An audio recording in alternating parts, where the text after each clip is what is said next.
Welcome to Mega TV Pakka local AP. Paschima Godavari జిల్లా బాడవలో దారుణం చోటు చేసుకుంది. ఆస్తి కోసం కన్న తల్లిపై కొడుకు కోడలు దాడి చేశారు. వృద్ధురాలు ఇనకొండ ధనలక్ష్మిని ఇంట్లోనే పెట్టి తాళం వేసి ఇనుప ఊసలతో కొట్టి గాయపరిచారు. సుమారు 10 ఎకరాల ఆస్తి వివాదం కారణంగానే ఈ దాడులు జరుగుతున్నాయని బాధితురాలు ఆవేదన వ్యక్తం చేశారు. కుమార్తెలకు ఆస్తిలో వాటా ఇస్తున్నారనే నెపంతో కొడుకు నరసింహమూర్తి, కోడలు మోహిని కుమారి తరచూ గొడవలకు దిగుతున్నట్లు సమాచారం. గతంలో పోలీసులకు ఫిర్యాదు చేసిన పెద్దలు రాజీ కుదిర్చినా మార్పు రాలేదని, ఆస్తిపై ఉన్న వ్యామోహంతోనే ఈ ఘాతుకానికి ఒడిగట్టారని తల్లి ఆరోపించారు. కొట్టిదేవరు 3 పెనవునండి ఇద్దరు. వాళ్ళు ఏమవుతారు మీకు? మాకు మా అబ్బాయి అట్లా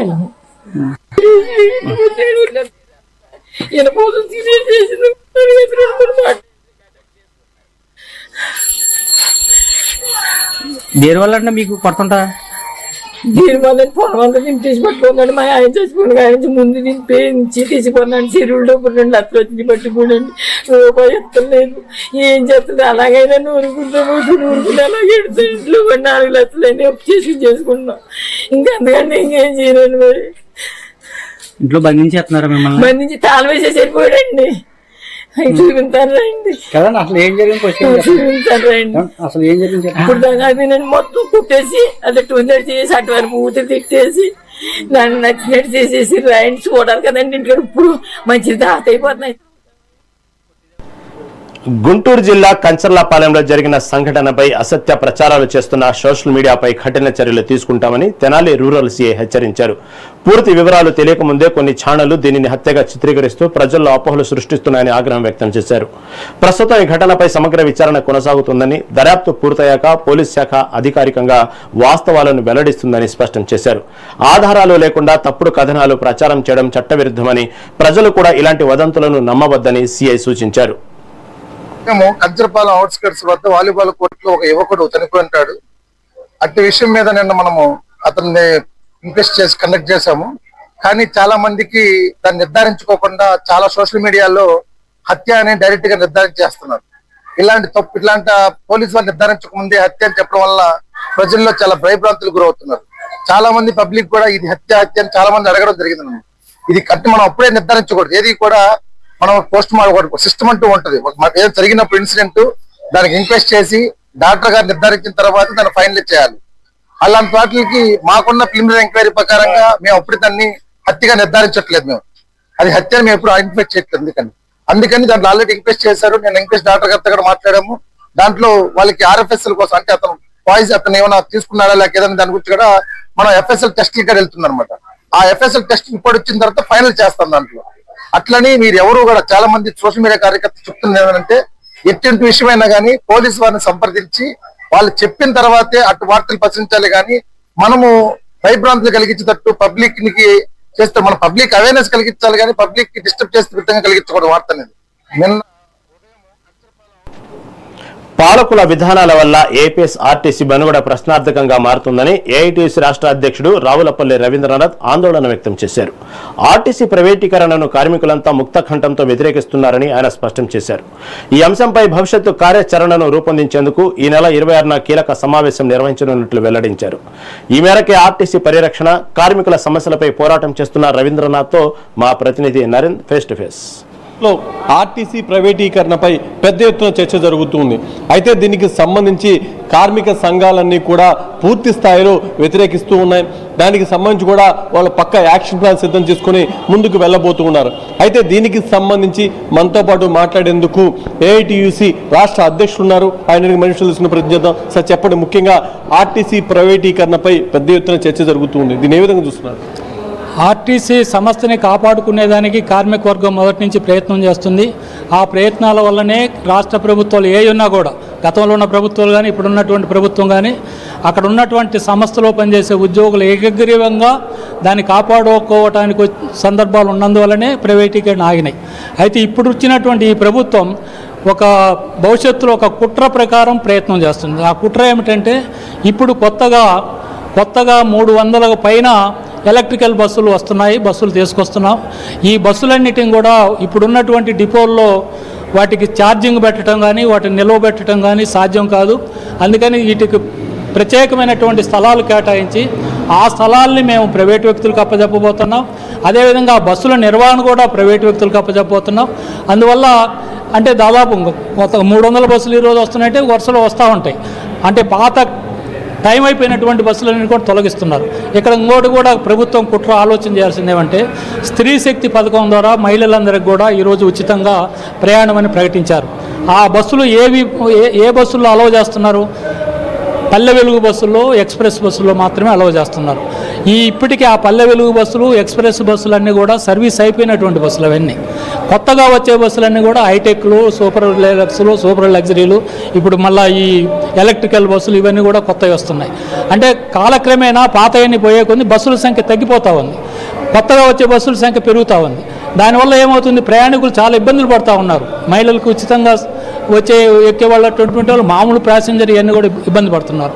ఇప్పుడు ప్రభుత్వం కుట్ర ఏమంటే దీన్ని తగ్గించాలి అనేటటువంటి దాంతో, అదేవిధంగా ఈ ఎలక్ట్రికల్ బస్సులకి సరైనటువంటి వసతులు లేవనేటటువంటి తలంపుతో ఏదో ఒక విధంగా కొత్తగా వచ్చేటటువంటి బస్సులన్నింటినీ కూడా క్రమేణా ప్రైవేటు వ్యక్తులకి దశల వారీగా అప్పచెప్పాలనేటటువంటి కుట్రలో భాగం తప్ప వాస్తవమైనటువంటి ఇబ్బందులు కాదు. అందుకని మేము ఆర్టీసీ ఎంప్లాయీస్ యూనియన్ నాయకులుగా, మా అనుబంధ ఏఐటీసీగా మేము చెప్పేటటువంటిది, మీరు మాకు అప్పచెప్పండి బస్సుల్ని.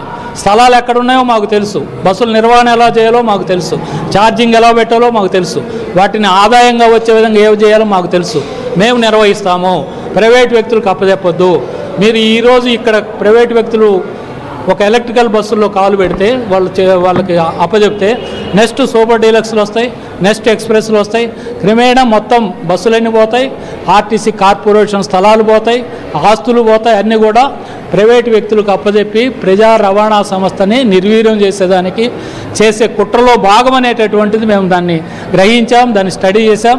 ఈ కుట్రను సాగనీయం.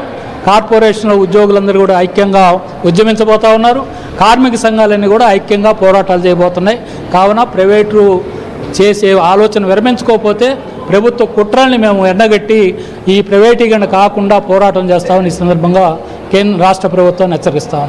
ముఖ్యంగా ఈ నెల 26వ తారీఖున పెద్ద ఎత్తున దీనికి సంబంధించి కూడా నిరసన తెలిపే విధంగా ముందుకు వెళ్ళబోతున్నారు. ఎలా ఉండబోతున్నారు? అది ఇప్పుడు ఒకటి టెక్నికల్గా వచ్చింది ఏమంటే, ఆర్టీసీలో పనిచేసే కార్మిక వర్గం అంతా కూడా ఈ సంఘాలు రద్దయిపోయి ప్రభుత్వ ఉద్యోగులుగా మారిపోయారు.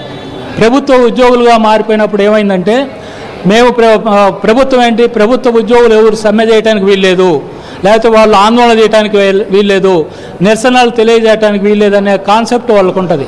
వాళ్ళు ఏమనుకుంటారు, కేవలం ప్రభుత్వ ఉద్యోగులు అంటే డిఏల కోసమో, టీఏల కోసమో, లేకపోతే పెండింగ్లో ఉన్న వాటిని చేయించేదానికో, పిఆర్సీ కోసమో, వాటి కోసం పనిచేస్తారనుకుంటారు. కానీ ఈ ఆర్టీసీ కార్మికులు ప్రత్యేకమైనటువంటి వాళ్ళు, ఈ సంస్థని పుట్టి పెరిగినటువంటి వాళ్ళు, సంస్థ ఆస్తులను కాపాడినటువంటి వాళ్ళు, ప్రైవేటీకరణకు వ్యతిరేకంగా పోరాడినటువంటి వాళ్ళు, ఈ ప్రభుత్వ ఓకదంపుడు మాటలకి భయపడకుండా ఇదే ప్రైవేటీకరణ మొదలు పెడితే ఖచ్చితంగా ఆర్టీసీలో కూడా సమ్మె అనివార్యం అయింది. ఉద్యోగులందరూ కూడా పాల్గొంటారు, ఆర్టీసీని కాపాడుకుంటారు.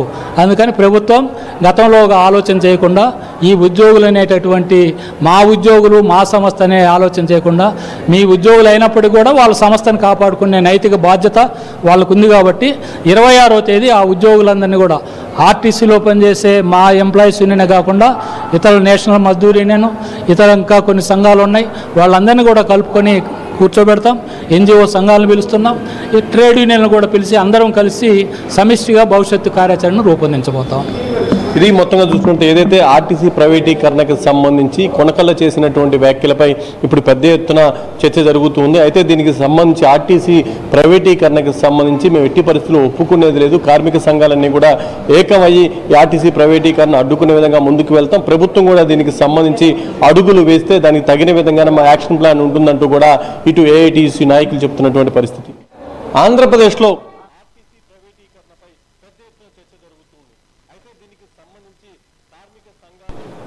తిరుపతిలో మాజీ ప్రధాని రాజీవ్ గాంధీ వర్ధంతి జాతీయ తీవ్రవాద వ్యతిరేక దినోత్సవ వేడుకలు జరిగాయి. ఈ సందర్భంగా మాజీ కేంద్ర మంత్రి చింతామోహన్ ఆ మహానేతకు ఘన నివాళులర్పించారు. 40 ఏళ్లకే ప్రధాని అయి రికార్డు మెజార్టీ సాధించిన రాజీవ్ గాంధీ దేశంలో ఐటీ, టెలికాం విప్లవాలకు పితామహుడని కొనియాడారు. 18 ఏళ్లకే ఓటు హక్కు, నవోదయ విద్యాలయాల స్థాపన ఆయన ఘనతేనన్నారు. ప్రతిపక్ష నేత వాజ్పేయికి అమెరికాలో కిడ్నీ వైద్యం చేయించి మానవత్వాన్ని చాటుకున్నారని, 1991 ఉగ్రదాడిలో అమరుడైన రాజీవ్ ఆశయాలు నేటికి స్ఫూర్తిదాయకమని చింతామోహన్ పేర్కొన్నారు. రాజీవ్ గాంధీ గారు చనిపోయి 35 సంవత్సరాలు దాటింది. దేశం కొరకు ప్రాణాలు ఇచ్చినటువంటి గొప్ప నాయకుడు. 1991లో ప్రపంచ యుద్ధం ప్రారంభమైనప్పుడు కువైటు, ఇరాక్ మధ్యలో యుద్ధం ప్రారంభమైనప్పుడు ప్రాణాలకు కూడా లెక్క చేయకుండా ఇరాన్కి వెళ్ళి 20వ తేదీ నుంచి 24వ తేదీ వరకు అక్కడే ఉండి ప్రపంచ అధినేతలందరితో మాట్లాడి ప్రపంచ యుద్ధాన్ని ఆపినటువంటి ధీరశాలి, మహోన్నతుడు. ఆయనకు ఘనమైన నివాళులు అర్పిస్తూ ఈరోజు భానుడి ప్రతాపంతో ఉభయ గోదావరి జిల్లాల ప్రజలు అల్లాడిపోతున్నారు. సాధారణం కంటే 3 నుంచి 6 డిగ్రీల మేర ఉష్ణోగ్రతలు అధికంగా నమోదు కావడంతో జనం ఉక్కిరిబిక్కిరి అవుతున్నారు. తీవ్రమైన ఎండల కారణంగా ప్రజలు బయటకు రావడానికే భయపడుతున్నారు. ఇలాంటి క్లిష్ట పరిస్థితుల్లో కూడా ఎండలో గంటల తరబడి నిలబడి విధులు నిర్వహించే ట్రాఫిక్ పోలీసుల ఆరోగ్యంపై అధికారులు ఎలాంటి జాగ్రత్తలు తీసుకుంటున్నారు, వారి కోసం అందిస్తున్న సదుపాయాలేమిటి అనే అంశాలపై ట్రాఫిక్ సిఐ రమేష్తో మా ఉమ్మడి ఉభయ గోదావరి జిల్లాల coordinator Uday face to face. కారణంగా వాతావరణంలో వస్తున్న విస్తృతమైన మార్పుల కారణంగా ఈ ఎండల తీవ్రత అయితే విస్తృతంగా పెరిగింది. గతంలో కంటే 3 నుంచి 6 డిగ్రీల సెల్సియస్ అయితే ఎండలు ఎక్కువగా నమోదవుతున్నాయి. ఉమ్మడి తూర్పుగోదావరి జిల్లాలో ఎండలకైతే ప్రజలు విలువెల్లాడుతున్నారు. ఉదయం 8 గంటల నుంచి రాత్రి 11 గంటల వరకు ఈ వేడి అయితే ఇలాగే కొనసాగుతుంది. ఇళ్లలో ఉన్న నిప్పులు కుంపట్లో ఉన్నట్టయితే ప్రజలు ఫీల్ అవుతున్నారు. వృద్ధులు, పిల్లల పరిస్థితి అయితే మరీ చెప్పనవసరం లేకుండా పోయింది. తీవ్ర ఇబ్బందులకైతే గురవుతున్నారు. వీటన్నిటికీ పక్కన పెట్టి అసలు ఎండలో డ్యూటీలు చేస్తున్న ట్రాఫిక్ పోలీసుల పరిస్థితి ఎలా ఉంది అంటే వీరు తీవ్ర మానసిక ఒత్తిడికి గురవుతారు, చర్మ వ్యాధులకు గురవుతారు అని డాక్టర్లు హెచ్చరికల నేపథ్యంలో ఈ ట్రాఫిక్ పోలీసులకు అధికారులు ఎటువంటి చర్యలు చేపట్టారు, వారి భద్రతకు ఎటువంటి జాగ్రత్తలు తీసుకున్నారు అనేది మనతో మాట్లాడడానికి ట్రాఫిక్ సీఏ ఉన్నారు రమేష్. ఆయనతో మాట్లాడే ప్రయత్నం చేద్దాం.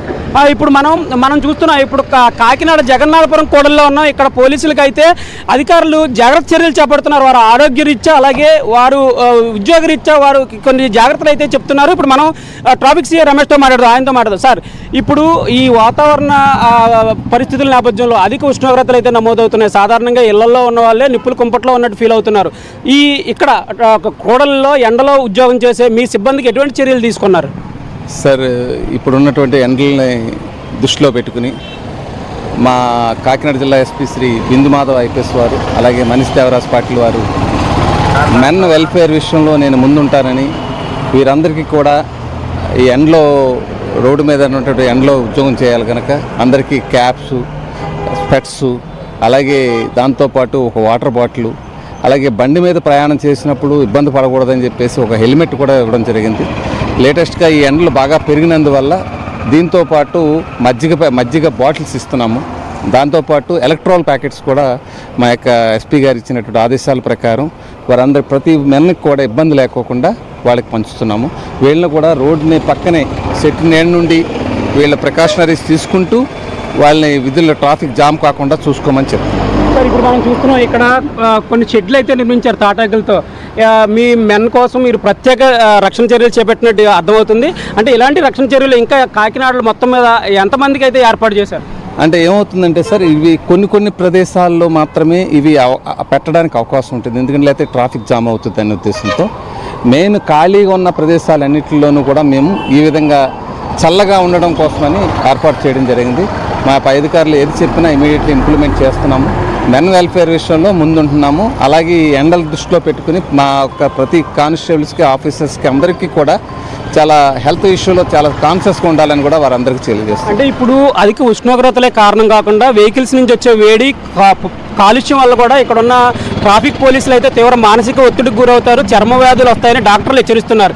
ఈ నేపథ్యంలో వారికి మీరు ఏమేమి సూచనలు చేస్తున్నారు, ఏమేమి జాగ్రత్తలు పాటించాలని మీరు వారికి చెప్తున్నారు? వీరందరినీ కూడా దగ్గరలో ఉన్న నీడ, అంటే ఆల్రెడీ మాకు ట్రాఫిక్ ఐలాండ్స్ ఉన్నాయి, కొన్ని ప్రదేశంలో చెట్లు ఉన్నాయి.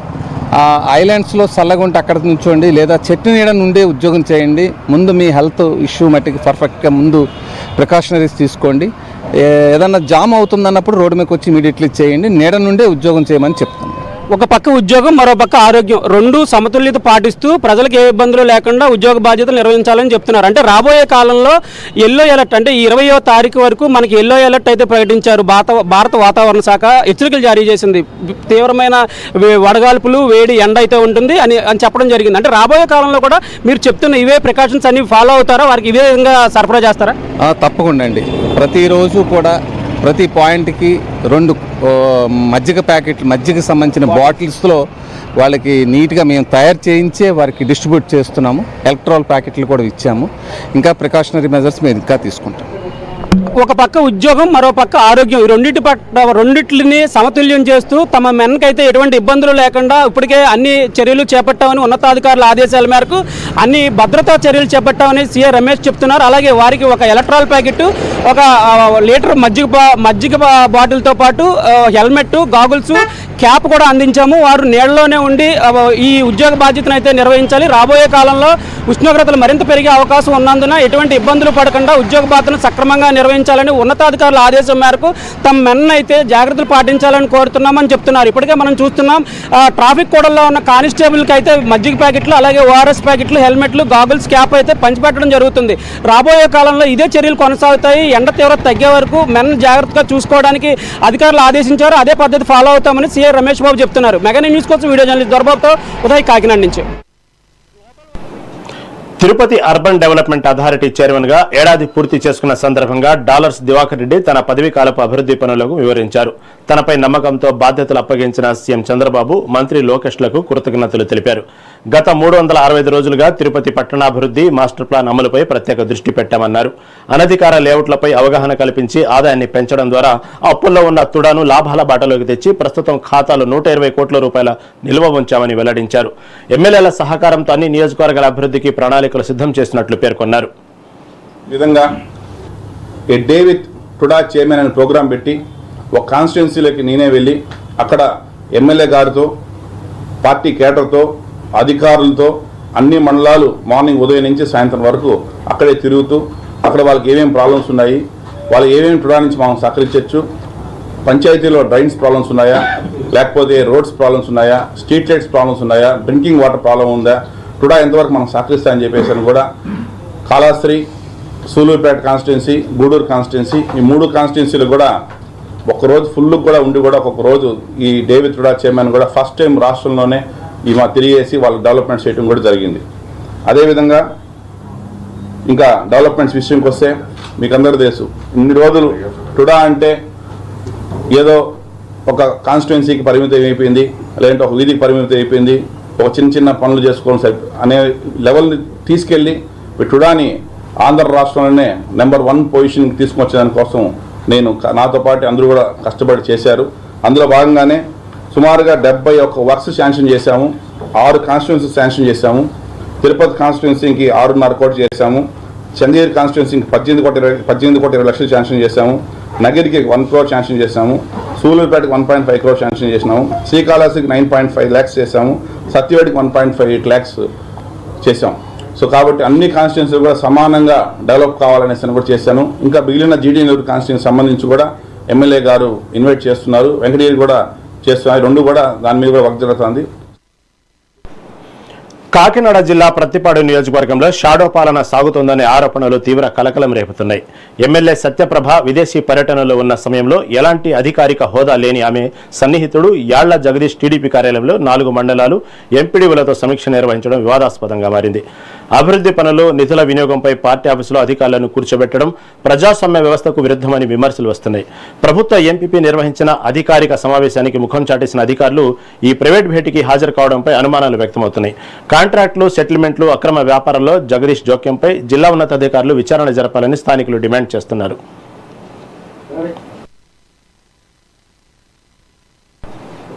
అనంతపురం జిల్లా రాయదుర్గం పట్టణంలోని కనేకల్ రోడ్డులో గల ప్రముఖ జామియా మహమ్మదియా అరబిక్ కాలేజీ 100వ వార్షికోత్సవ వేడుకలు అత్యంత వైభవంగా జరిగాయి. జఫరల్ హసన్ మదనీ అధ్యక్షతన జరిగిన ఈ శతాబ్ది ఉత్సవాలకు అసీం ఖాన్, యాకూబ్ జమైలు తదితరులు ముఖ్య అతిథులుగా హాజరై తమ సందేశాలు ఇచ్చారు. ఈ సందర్భంగా అతిథులు సల్ సబిల్ పుస్తకాన్ని ఆవిష్కరించారు. అనంతరం కోర్సులు పూర్తి చేసిన 22 మంది అలీమేదీన్, 7 హఫీజే ఖురాన్ విద్యార్థులకు సర్టిఫికెట్లు అందజేశారు. ఈ చారిత్రాత్మక వేడుకలకు ఏపీ, కర్ణాటకల నుండి ముస్లిం సోదరులు భారీగా తరలివచ్చారు.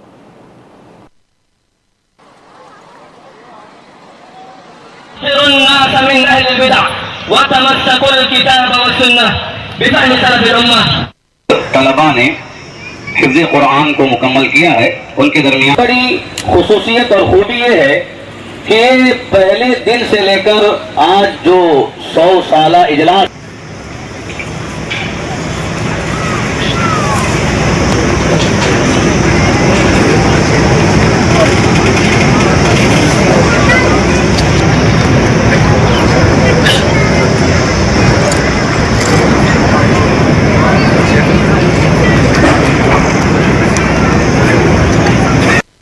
मोहम्मद फैजान बिन शबीर अहमद साहब, एमडी अयान बिन ख्वाजा साहब, और चौथे नंबर पर आने वाले शेख अब्दुल हादी बिन शेख अब्दुल रहमान साहब मदनी, जिनका ताल्लुक शहर रायजुर्ग। नंबर पर आने वाले सैयद अलकमा बिन सैयद नूरुल्लाह साहब है, लेकिन हमको अच्छी लगती तवादो देखे शेख की।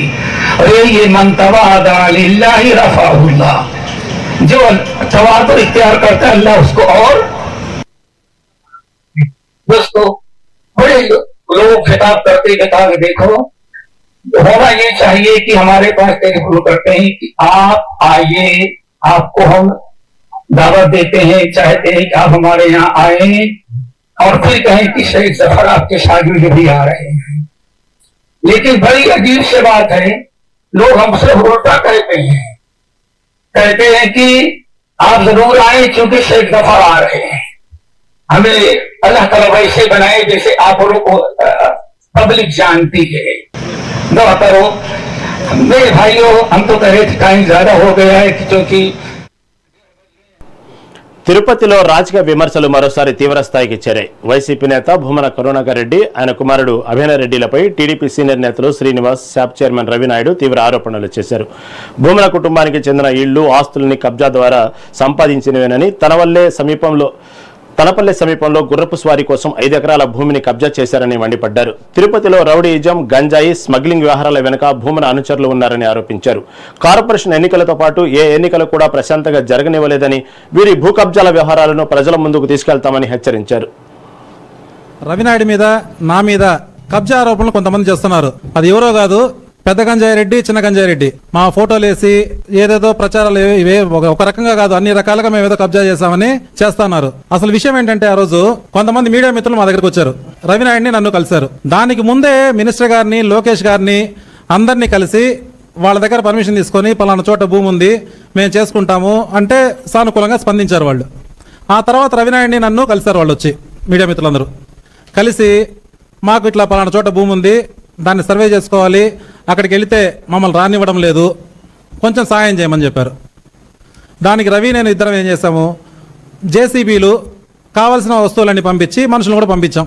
అక్కడ ఏంటో చూడండి, సర్వే చేయాలి, సర్వే చేసిన తర్వాత ఎవరు భూమి తెలుసుకొని దాన్ని జర్నలిస్ట్ కేటాయించాలని చెప్పి ఆ వెళ్ళిన మరుసటి ఆ రోజు మధ్యాహ్నం నుంచే మా ఇద్దరు ఫోటోలు పెట్టి వీళ్ళిద్దరూ ఏదో కోట్ల భూమిని కబ్జా చేస్తున్నారు అని చెప్పి, సరే బాగానే ఉంది, కబ్జా గురించి కొంతసేపు పక్కన పెట్టి మళ్ళా మాట్లాడదాం. అసలు కబ్జా అంటే ఏందో నేను చెప్తా. కరుణాకర్ రెడ్డి గారి ఇల్లు, అదే పెద్ద గంజాయి రెడ్డి ఇల్లు ఎక్కడి నుంచి వచ్చింది? ఇప్పుడున్న ఇల్లు ఒక రామారావు అనే బ్రాహ్మణుడిదే ఆ ఇల్లు, ఆ భూమి. ఆ భూమిని మణిమంత నాయుడు, రాజారెడ్డి వీళ్ళందరూ కలిసి కబ్జా చేసి కట్టిన ఇల్లది. ఈ కరుణాకర్ రెడ్డిని ఎదిరించే వాళ్ళు లేరు అనుకుంటా ఉన్నారు. నేను తిరుపతి నన్ను చూస్తే ఊడికిపోతుంది అనుకుంటా ఉన్నాడు. ఆయన ఆ భ్రమలో ఉన్నాడు. బోమన కుటుంబం తిరుపతి అడ్డా అనుకుంటా ఉన్నారు. అలాంటి వాళ్ళు భయపడి వస్తున్నారు. ఇప్పుడు నిద్ర లేవంట అక్కడ. జేబీ శ్రీనివాస్ రవినాయుడు, జేబీ శ్రీనివాస్ రవినాయుడు పడుకున్నా లేచినా. ఈ ప్రెస్ మీట్ తర్వాత ఇంకో వారం రోజులు రోజు పెడతారు, బ్రహ్మాండంగా పెట్టండి. మాకు కూడా పబ్లిసిటీ కావాలి, మాకు ఒక 50 కోట్లు పబ్లిసిటీ. నిజంగానే 50 కోట్లు జేబీ అన్నకి నాకు ఖర్చు లేకుండా పోయింది. ఇంకేం అవసరం. సందుకు చెప్పారు, రౌడీలమే, అరాచకవాదులకి, ఉన్మాదులకి, కబ్జా కోరులకి, మహిళలను ఇబ్బంది పెట్టే వాళ్ళకి, గంజాయి అక్రమ రవాణా చేసే వాళ్ళకి, యువతను ఇబ్బంది పెట్టే వాళ్ళకి, యువతను పెరదారి పట్టించే వాళ్ళకి రౌడీలమే. రావణుడు చంపిన రాముడు రౌడీ అయితే నేను రౌడీనే, జేబీ అన్న రౌడీయే. కంసుడు చెప్పిన కృష్ణుడు స్వామి రౌడీ అయితే మేము రౌడీలమే. ధర్మ పరిరక్షణ కోసం తిరుపతిలో మిమ్మల్ని శాశ్వతంగా తరిమి కొట్టడంలో మేము రౌడీ అవతారం అవుతాం. ఈ నెల్లూరు జిల్లా గోనుపల్లిలో పల్లె వివక్ష కార్యక్రమం ఘనంగా జరిగింది. జిల్లా కలెక్టర్ హిమాంశు శుక్లా, ఎమ్మెల్యే కురుగొండ్ల రామకృష్ణతో కలిసి విస్తృతంగా పర్యటించారు. ఉపాధి హామీ పనులు, అంగన్వాడీ సచివాలయాన్ని తనిఖీ చేసిన కలెక్టర్ ప్రజా సమస్యల అర్జీలను వెంటనే పరిష్కరించాలని అధికారులను ఆదేశించారు. జలజీవన్ మిషన్ కింద మండలంలోని 5 చెరువులను ₹1 కోటి అభివృద్ధి చేస్తున్నట్లు ప్రకటించారు. నియోజకవర్గ అభివృద్ధికి 40 కోట్ల మంజూరయ్యాయని ఎమ్మెల్యే రామకృష్ణ వెల్లడించారు. అనంతరం 10వ తరగతి ప్రతిభావంతులను, ఛాంపియన్ రైతులను సత్కరించి సిబ్బందికి సెలిఫోన్లు పంపిణీ చేశారు.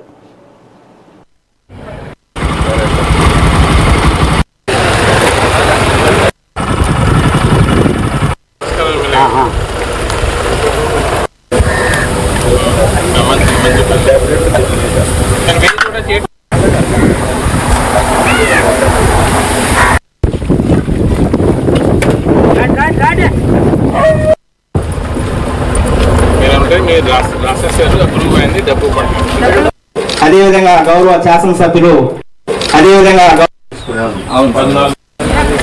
ఏ పని వస్తుందో రాదు అది కూడా చెప్పలేదు. తయారు చేసినప్పుడు చాలా ఇంపార్టెంట్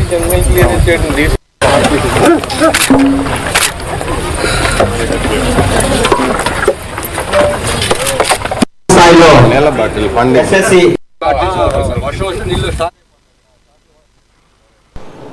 నంద్యాల జిల్లా డోన్ నియోజకవర్గంలో ఆసక్తికర ఘట్టం చోటు చేసుకుంది. ప్రధాని మోదీ పిలుపు, సీఎం చంద్రబాబు ఆదేశాల మేరకు ఇంధన పొదుపులో భాగంగా ఎమ్మెల్యే కోట్ల జయసూర్య ప్రకాష్ రెడ్డి సామాన్యుడిలా బస్సులో ప్రయాణించారు.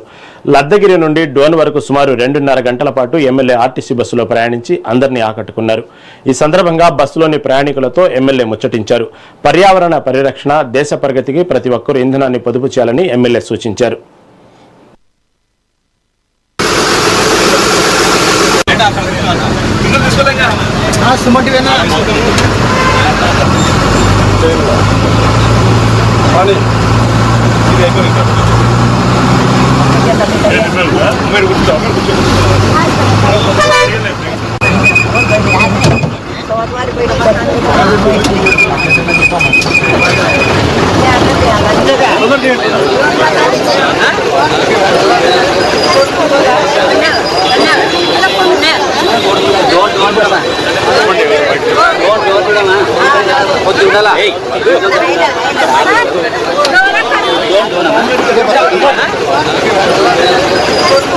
ఈరోజు పొదుపు ఆదాయం విషయంలో మన ప్రధానమంత్రి గారు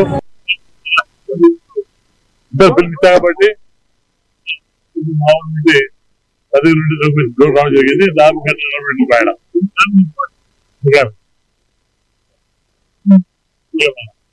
దానివల్ల ముందే రేట్లు పెరిగాయి.